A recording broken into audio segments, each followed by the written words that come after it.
ভয়ঙ্কর একটা বিকট শব্দ করা হবে কিয়ামত তৈরির জন্য।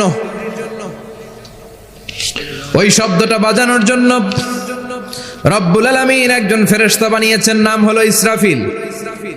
নাম কি? ওই ফেরেশতার পা হচ্ছে জমিনের নিচে, মাথা হলো আকাশের উপরে। ওই কিয়ামতের দিন ইদা নুফিখা ফিস সূরি নাফখা ওয়াহিদা, যখন ওই সিংহার মধ্যে ফুৎকার দেয়া হবে, আল কারিআ, বিকট আওয়াজটা হবে। এই ফেরেশতার নাম হচ্ছে মালাকুস সূর, সিংহার ফেরেশতা।